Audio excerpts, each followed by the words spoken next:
다양한 부품을 조립해 자동차를 만들듯 합성생물학은 DNA 부품으로 자연에 없던 생물 시스템을 만들어내는 분야입니다. 석유를 생산하는 미생물을 개발하는 등 여러 난제를 해결하면서 그 영향력이 커지고 있는데요. 국가 차원에서 합성생물학의 발전을 위해 AI와 로봇을 도입하려는 시도가 진행되고 있습니다. 네, 오늘 과학의 달인에서는 이와 관련한 자세한 이야기 나눠보겠습니다. 한국생명공학연구원 합성생물학 전문연구단 이승구 단장님과 함께하겠습니다. 어서 오십시오. 네, 안녕하십니까? 네. 자, 저희가 앞서 잠깐 소개를 했지만 합성생물학 말이 좀 어렵거든요. 단장님께서 직접 좀 설명해 주시죠. 네, 우리 인간이나 동물의 생물학적 특성을 결정하는 게 DNA입니다. 네. DNA는 네 종류의 고리 모양 염기성 물질이 수만 개에서 수십억 개씩 배열된 구조인데요.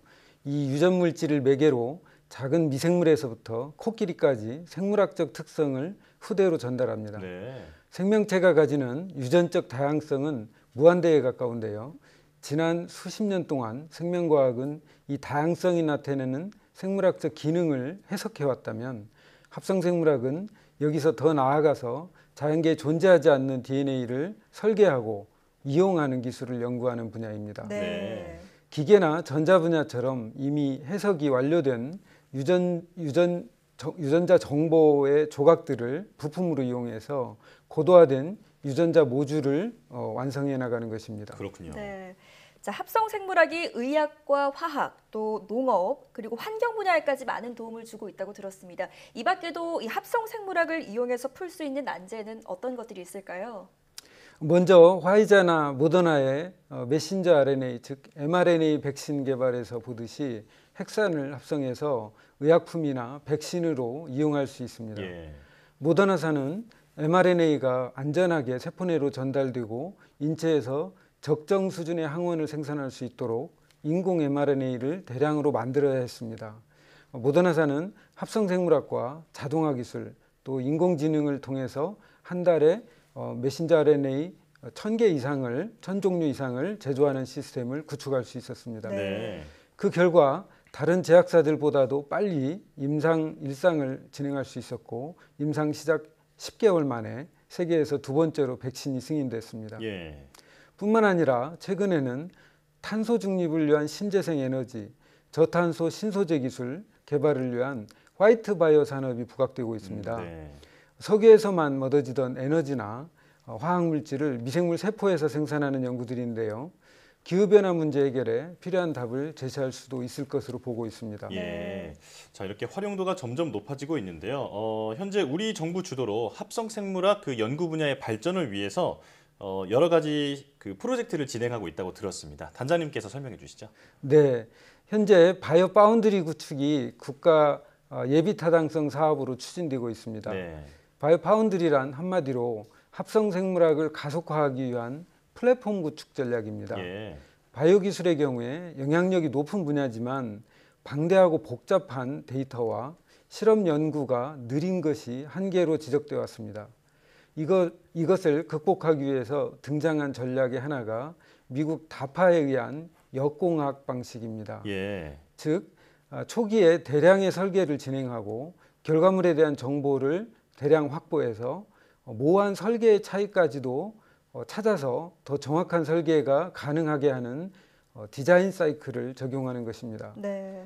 국내 바이오 파운드리 사업도 합성생물학 연구 단계에 인공지능과 로봇을 도입해서 속도와 규모를 확장하고 빅데이터를 손쉽게 확보해서 생물학적 다양성 문제를 극복하는 부품 모듈화 기술을 확보하기 위한 전략입니다. 예.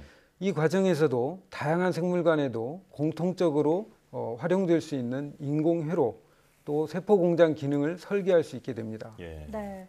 자, 미국이나 영국 같은 곳에서는 이미 정부와 민간이 주도적으로 바이오 파운드리 육성 정책을 펼치고 있다고 들었습니다. 국내와 비교했을 때 움직임이 어떨까요? 최근에 바이오 분야 선도국들은 합성생물학 분야의 주도권을 확보하기 위해서 바이오 파운드리를 통한 연구개발 투자가 빠르게 확대되는 상황입니다. 네.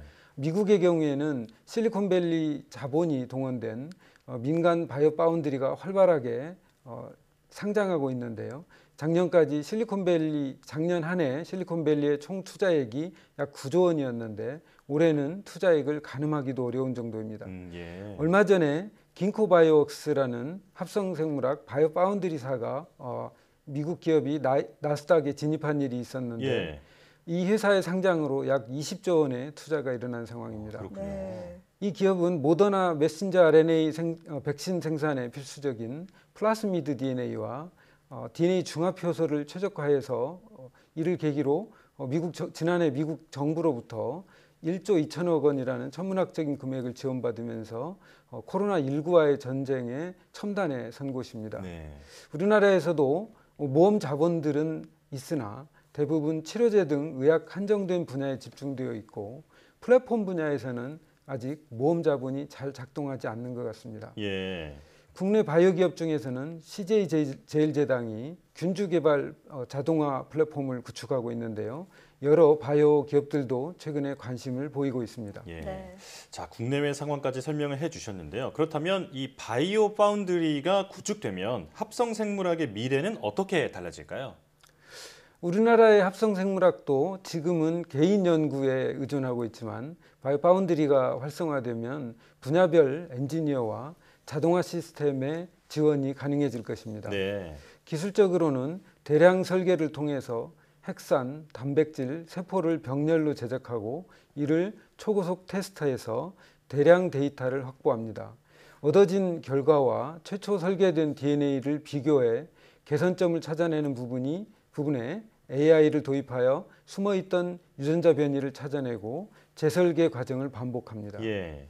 기존에는 이 과정이 수년도 걸리고 수개월도 걸리는데 바이오파운드리는 이 과정을 수일로 줄이는 자동화, 병렬화, 지능화를 지원하게 될 것입니다. 예. 네.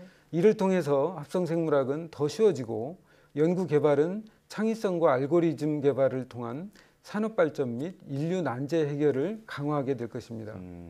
또한 이렇게 우수한 파운드리 시스템을 구축한 국가들이 결국 국제 협력과 표준을 주도하게 될 것인 바 우리도 주요국 사이의 기술 블록화에도 효과적으로 대처할 수 있게 될 것입니다. 예. 네. 자, 그만큼 중요한 과제가 될 것 같은데 성공적인 K-바이오 파운드리 육성을 위해서 좀 제언해 주실 게 있다면요? 네, 다른 분야에서도 그렇겠지만 바이오에는 2등이 존재하기 어렵습니다. 바이오 파운드리는 출발이 늦으면 더 어려워질 것입니다. 네. 합성생물학의 미래를 위해서는 공유 가능한 바이오 파운드리 플랫폼이 필수적이고 우선은 정부 주도의 구축과 검증이 필요해 보입니다. 예. 이를 기업들이 잘 활용할 수 있도록 하고 장기적으로 전에 말씀드렸던 긴코바이오웍스 사례처럼 민간 기업의 탄생을 지원해야 합니다. 네. 또 바이오 파운드리 육성에 특히 중요한 부분이 IT 융합 인력의 육성입니다. 예. 4차 산업의 본질적인 요소는 빅데이터의 확보라고 하는데 바이오 파운드리는 표준화된 양질의 빅데이터를 제공하여 바이오 다양성, 비예측성 이런 문제들을 극복하는 합성생물학 기술의 실현을 촉진할 수 있습니다. 예.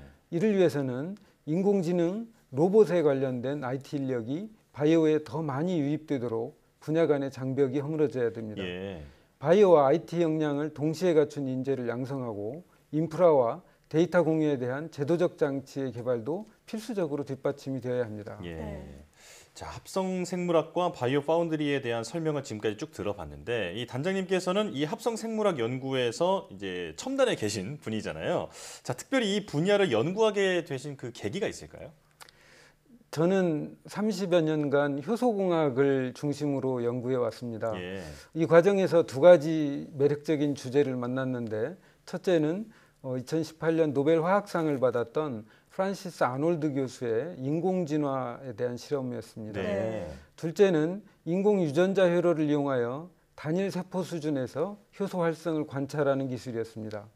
2004년부터 이 두 가지를 연결하는 연구를 지금까지 이어오고 있는데요. 네. 이 과정에서 합성생물학에서 부각된 부품화나 모듈화를 통한 접근 방식이 이 두 가지 연구의 중요한 수단이 되는 것을 깨닫게 됐습니다. 네. 지금도 효소 활성을 세포 형광으로 나타내고 이를 이용하여 단일 세포 수준에서 인공 진화 연구를 계속 진행 중입니다. 특히 여러 후배 박사님들과 뜻을 합쳐서 인공지능을 적용해 합성생물학의 정밀성을 향상시키거나 질병의 분석, 세포 대사 제어에 응용하는 핵심 기술들을 개발하고 있습니다. 예.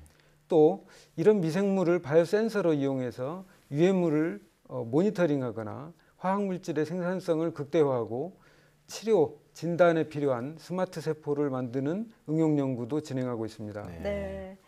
자, 마지막으로 단장님을 비롯해서 합성생물학 전문 연구단의 앞으로의 계획도 좀 궁금합니다. 저희 합성생물학 전문연구단은 2013년 처음 조직돼서 지금은 한국생명공학연구원의 가장 대표적인 연구 조직 중 하나로 발전하고 있습니다. 네. 현재 40여 명의 전문 연구자가 모여서 바이오 파운드리 데모 버전을 구축하는 기관 주요 사업을 진행하고 있습니다. 네. 내년까지는 어느 정도 시스템이 준비될 것입니다.